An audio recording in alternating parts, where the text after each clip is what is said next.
Hello, আসসালামু আলাইকুম viewers. আপনারা সবাই কেমন আছেন? আশা করি সবাই অনেক অনেক ভালো আছেন। আমিও আলহামদুলিল্লাহ ভালো আছি। আপনাদের কাছে দেখাতে যাচ্ছি অসম্ভব মজার লাউয়ের বিচি ভর্তার রেসিপি। প্রথমেই আমি দেখুন বাটিতে লাউয়ের বিচি নিয়ে নিয়েছি। আসলে ক্যামেরায় ভালো দেখা যাচ্ছে না, আমার বাটিটাও সাদা, লাউয়ের বিচিও সাদা। এখন আমি কড়াইয়ের মধ্যে তেল গরম করে নেব।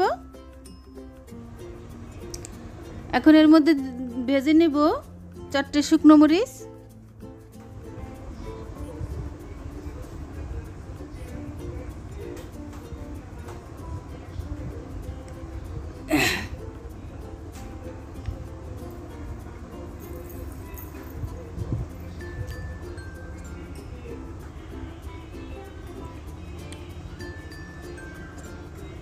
আমার শুকনো মরিচ ভাজা হয়ে গিয়েছে, আমি একটা বাটিতে তুলে নিয়েছি।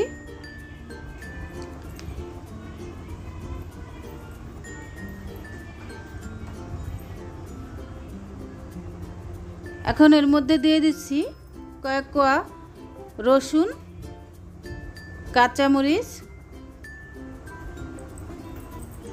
একটু ভেজে নেব।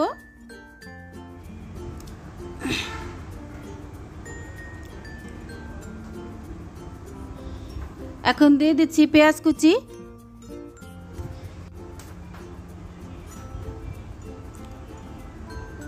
এখন সবগুলোকে একটু ভেজে নেব আমি।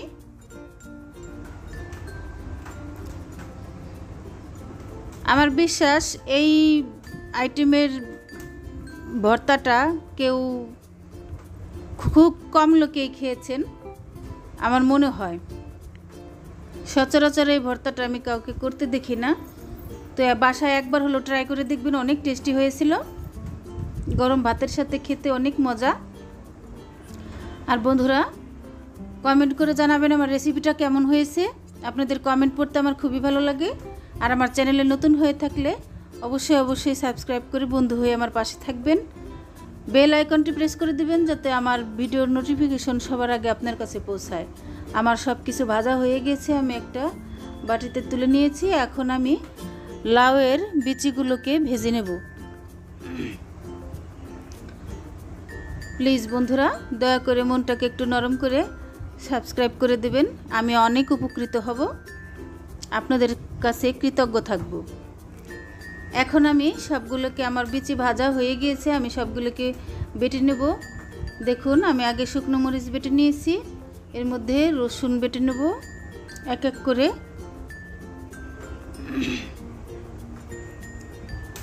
এখন কাঁচা মরিচ বেটে নেব,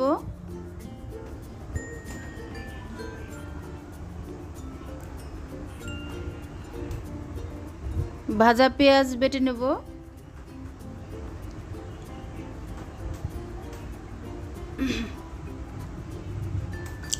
বাটা হয়ে গিয়েছে। আমি এখন ভাজা বিচিগুলো বেটে নেব।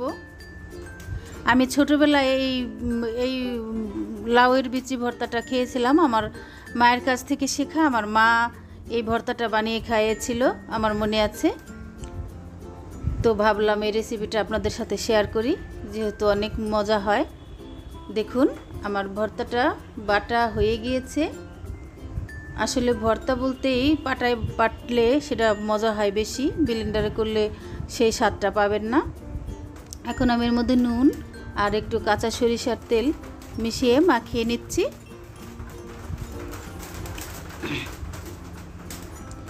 দেখুন আমার মাখানো হয়ে গিয়েছে, আমি বাটিতে তুলে নিচ্ছি। তাহলে বন্ধুরা আজ এ পর্যন্তই, পরবর্তী ভিডিও নিয়ে আপনাদের মাঝে হাজির হব। সে পর্যন্ত আপনারা সবাই ভালো থাকেন, সুস্থ থাকেন। আল্লাহ হাফেজ।